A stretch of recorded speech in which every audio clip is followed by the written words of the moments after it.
Resuming debate, the honourable member for Vaughan Woodbridge. Thank you, Mr. Speaker. I'll be splitting my time with the member from Winnipeg South. Mr. Speaker, as you well know, our government is committed to strengthening the backbone of the economy, the middle class, and helping those working hard to join it. It is with this commitment that our government has delivered on a number of platform promises that were made to hardworking Canadians. I am proud to stand and speak on Bill C-26, an act to amend the Canada Pension Plan, the Canadian Pension Plan Investment Board Act, and the Income Tax Act.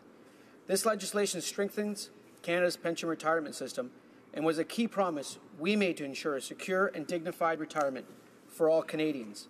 I congratulate the Minister of Finance who delivered on this commitment by working in close collaboration and common purpose with our provincial and territorial partners. Mr. Speaker, it must be noted that provincial leaders of every major political party, Liberal, New Democratic, and Conservative, worked diligently on coming to this historic agreement, which will benefit generations of Canadians, including my two young children, Natalia and Eliana. What is at stake is simple.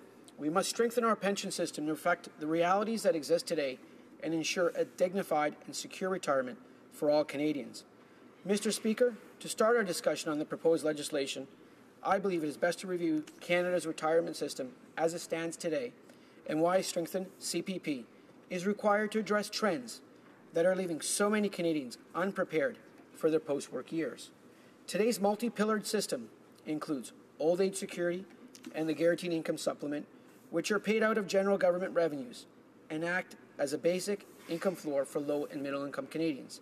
The CPP and QPP, which are funded through mandatory employer-employee contributions, and in the 1990s, the CPP shifted from a pay-as-you-go system to a pre-funded platform. Finally, we have private workplace pensions and discretionary individual savings, including tax-free savings accounts and registered retirement savings plans. Mr. Speaker, despite this multi-pillared approach, the retirement system, a number of trends are emerging that are leaving millions of Canadians unprepared for retirement and potentially facing a material drop in their standard of living. Mr. Speaker, extensive analysis conducted by the Finance Department found that around 1/4 of families nearing retirement, that's approximately 1.1 million families, are facing a drop in their standard of living. Furthermore, it is estimated that as many as 5 million Canadians do not have access to a workplace savings arrangement, and many of these middle-class Canadians are at greater risk of undersaving for retirement. Mr. Speaker, we must act and ensure all Canadians have a secure and dignified retirement. In addition, Mr. Speaker, younger Canadians today face circumstances not faced by prior generations in terms of saving for their retirement. Canadians now entering the workforce will face the prospect of changing jobs several times in their lifetime, and a portable pension plan that facilitates job mobility is now a necessity in this changing job market. Mr. Speaker, since the 1970s, we have seen a material decline in the overall participation in private sector registered pension plans, as well as an ongoing shift from defined benefit to defined contribution plans. Statistics Canada estimates that total private sector workplace registered pension plan coverage declined from 35% to levels now approaching 20%. Frankly, Mr. Speaker, fewer private sector companies are offering workplace pension plans, and many companies have closed or wound up their defined benefit pension plans.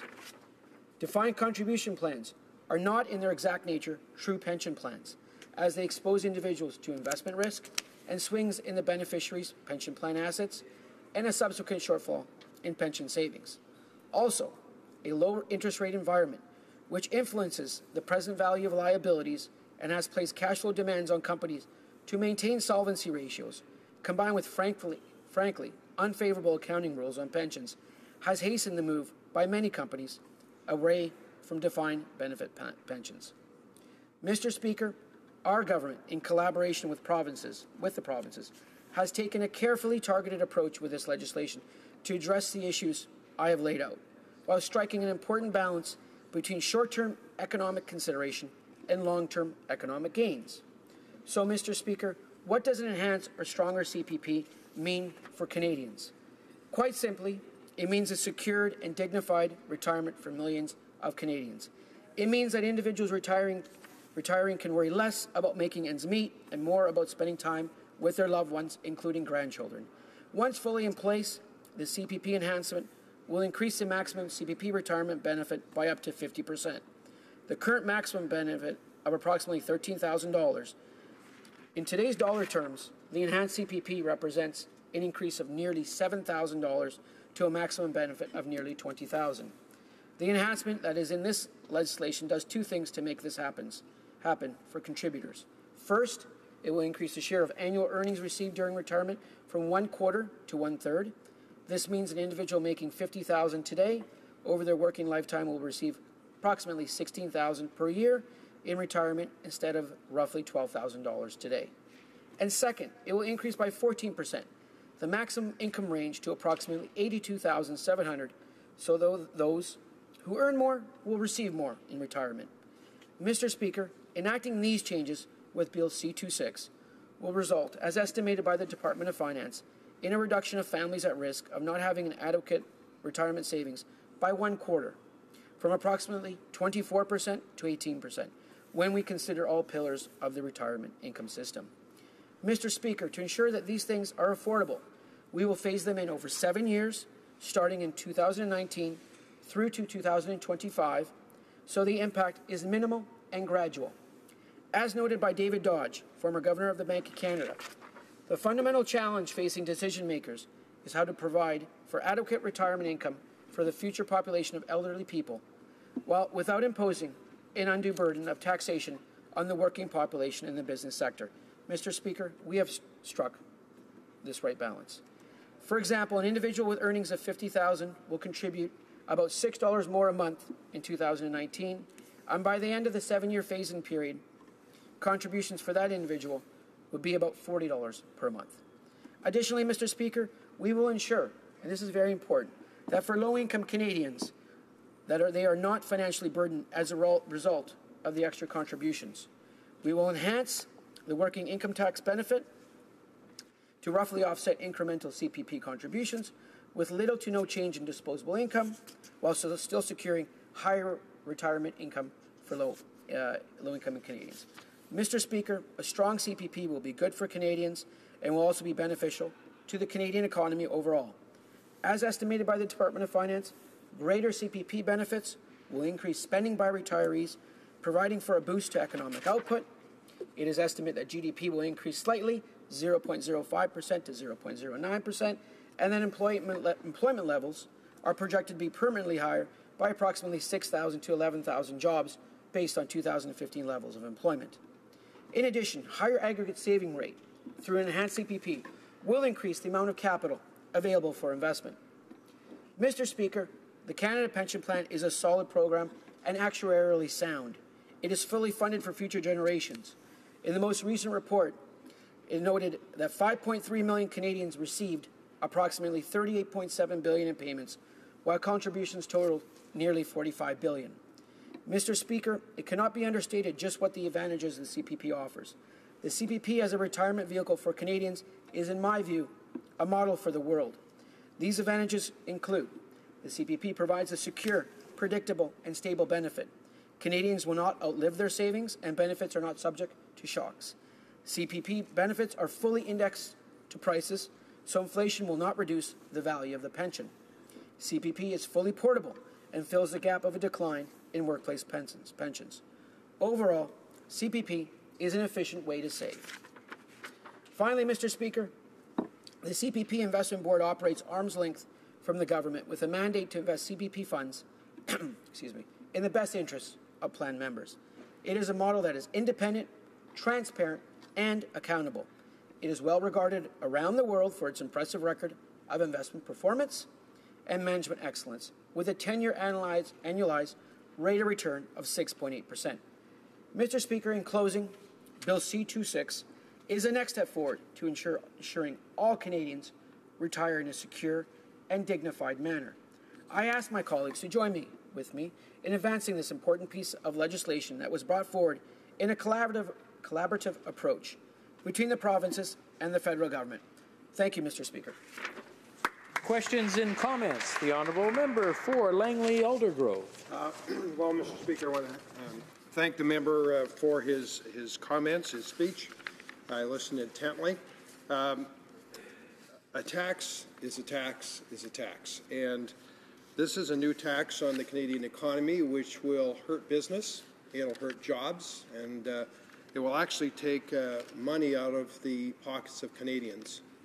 There was a quote, and I'd like the member to comment on this quote. It says that whatever the reason might be to expand CPP, it's not to eliminate poverty. And that quote was actually a book written in partnership by the finance minister. So the members talked about in his speech that this is to help low-income Canadians, yet the finance minister is saying it has nothing to do with that. And again, a tax is a tax is a tax. So if he would comment, does he agree with the finance minister or disagree with him? Vaughan Woodbridge. I thank my honourable colleague for that question. What I will say is that we increased the guaranteed income supplement by approximately $947 in budget 2016, and that's going to help approximately 1 million Canadians who are the most vulnerable of the vulnerable.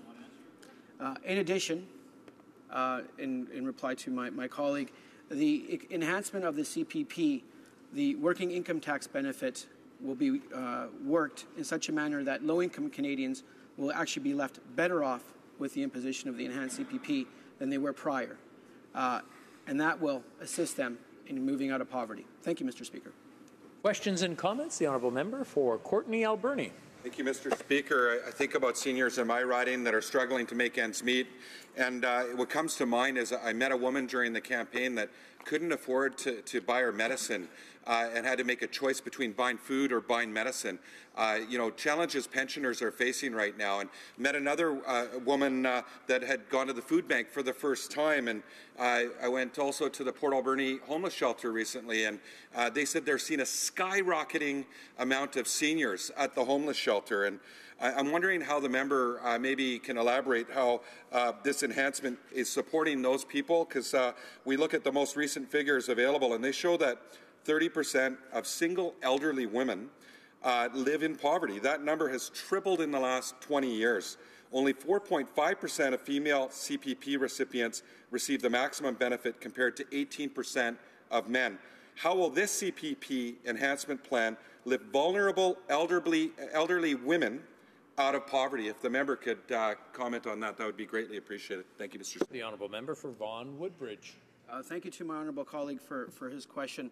And I'm well aware of the pressures faced by seniors in my riding as well as his, so I do note his comments with a large amount of empathy. What I will say is our government is committed to helping all Canadians. We did that with the enhanced guaranteed income supplement. And that was the first immediate step and immediate relief we provided to the most vulnerable seniors. Secondly, with the enhanced CPP, what this allows is for future generations and for current workers to save more for their retirement, so they're not put in a position where they are unable to afford the basic necessities. I have to applaud our finance minister for his leadership on this file, for working together with all the provinces of whichever political stripe and coming to an agreement so quickly into our mandate. I think we should be applauded for that and the work that he's doing. And I thank my honourable colleague for his question. Thank you, Mr. Speaker. We have time for a very quick question. The honourable questions and comments. The honourable member for Scarborough Rouge Park. Thank you, Mr. Speaker, and I'd like to thank my friend for those very thoughtful comments. I know he's been involved in the investment banking sector for a long time, and I know in his riding of Vaughan, he has a great deal of small businesses that operate out of Vaughan. I'm wondering what kind of feedback he's had from small business owners about with respect to the benefits of the expanded CPP to small business as well as to all Canadians.